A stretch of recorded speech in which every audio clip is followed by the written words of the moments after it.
Aujourd'hui, j'aimerais beaucoup plus m'adresser aux jeunes. Beaucoup pensent que le plus important, c'est le business, la réussite matérielle et les études. Mais la parole de Dieu nous rappelle une vérité éternelle.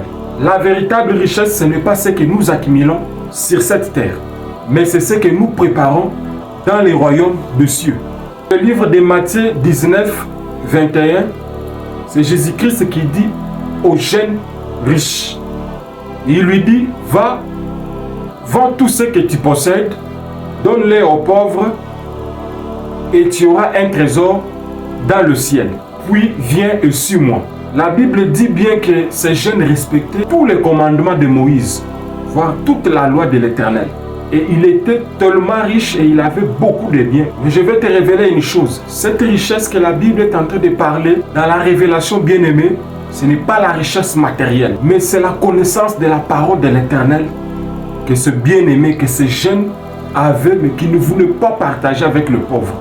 Parce que bien-aimé, n'oubliez pas que la parole de Dieu dans la Bible, elle est typifiée par la richesse. Et celui qui n'est pas riche, qui est considéré comme pauvre, c'est celui qui n'a pas la parole de Dieu en lui.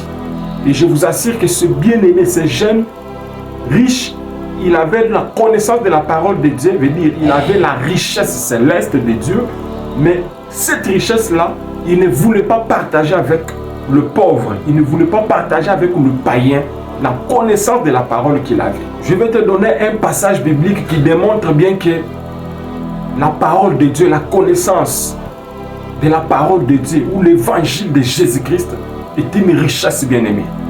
Lisons dans le livre de 2 Corinthiens 6, 10. Là, c'est l'apôtre Paul qui parle. Il dit ceci. Comme attristés, et nous sommes toujours joyeux.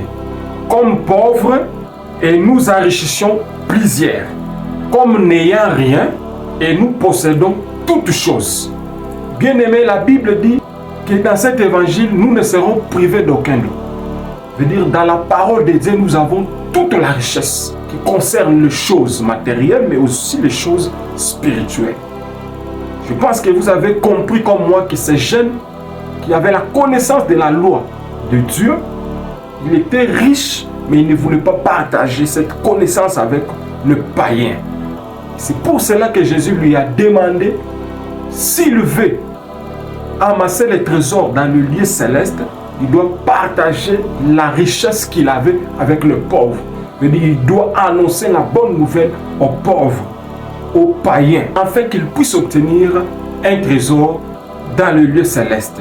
Et ce trésor-là, c'est le salut, c'est la vie éternelle et c'est la gloire de notre Seigneur Jésus-Christ. Car dans Exode 23, 25, la Bible nous dit ceci. Car c'est l'Éternel ton Dieu qui t'y servira.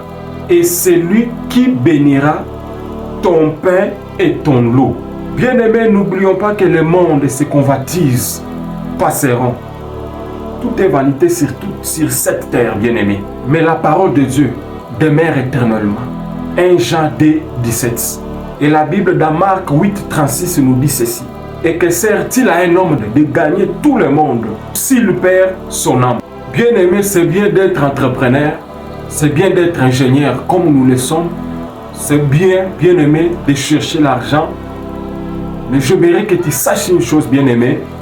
Dieu n'a pas d'abord besoin des entrepreneurs ni des ingénieurs, mais Dieu a besoin des serviteurs, bien-aimés. La Bible dit que la moisson est grande, mais il y a peu d'ouvriers. Je t'assure, bien-aimé, que Dieu n'a pas d'abord besoin des entrepreneurs. Mais Dieu ne nous a pas appelés d'abord à être entrepreneurs, mais Dieu nous a appelés à être ses serviteurs, à être ses ouvriers, à être ses représentants, ses ambassadeurs sur cette terre. Nous avons une mission principale, bien-aimée, à accomplir sur cette terre. C'est de servir l'Éternel Dieu, c'est d'annoncer la bonne nouvelle. C'est bien de faire autre chose, mais n'oublions pas l'objectif. N'oublions pas, bien-aimé, l'appel de Dieu. N'oublions pas l'objectif principal de notre Seigneur, c'est de le servir sur cette terre. C'est d'annoncer la bonne nouvelle, c'est de gagner les âmes de Dieu. C'est pourquoi il dit dans le livre de Joël, chapitre 2, verset 28, Dieu dit ceci, « Dans le dernier jour, je répandrai de mon esprit sur toute chair. Vos fils et vos filles prophétiseront, vos jeunes gens auront des visions et vos vieillards auront des songes. Bien-aimés, beaucoup se moquent et ils pensent que les serviteurs de Dieu ou les pasteurs sont devenus plus nombreux. Je vous assure que c'est faux. C'est archi faux. Car Jésus, notre Seigneur lui-même a dit, il y a peu d'ouvriers. Et il a demandé à ce que nous puissions prier à notre Père afin qu'il puisse envoyer des ouvriers. Bien-aimé dans le Seigneur, je t'exhorte à prendre la décision de servir l'Éternel Dieu, d'annoncer la bonne nouvelle, d'évangéliser et de représenter Jésus-Christ partout Dieu. Je t'exhorte de ne pas avoir peur, ni de ne pas avoir honte de servir Dieu, de servir Jésus-Christ bien-aimé. Car lui-même Jésus-Christ nous avertit, il dit ceci: quiconque aura honte de moi et de mes paroles, au milieu de cette génération adultère et péchère, le Fils de l'homme aura aussi honte de lui, car il viendra dans la gloire de son Père avec les saints anges. C'est dans Marc 8, 38. Allons-y comprendre avec moi qu'annoncer l'évangile bien-aimé, ce n'est pas une option, mais c'est un ordre de notre Seigneur Jésus-Christ.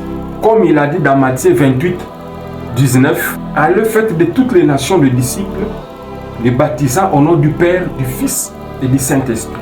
Et l'apôtre Paul ajoute dans 1 Corinthiens 9, 16, il dit ceci: si j'annonce l'évangile, ce n'est pas pour moi un sujet de gloire, car la nécessité m'en est imposée.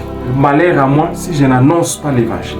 Annoncer l'évangile est un devoir incontournable pour tout enfant de Dieu. Je vais finir par te dire ceci. C'est vrai, servir Dieu, c'est beaucoup plus annoncer l'évangile ou annoncer la bonne nouvelle. Mais cela ne veut pas dire que pour annoncer l'évangile ou pour évangéliser, il faut seulement à tout prix être un pasteur, un apôtre ou un diacre bien-aimé. Tout enfant de Dieu peut évangéliser. Tout enfant de Dieu peut parler de Jésus-Christ. Le plus important, c'est de mettre sa vie au service de notre Seigneur Jésus-Christ bien-aimé.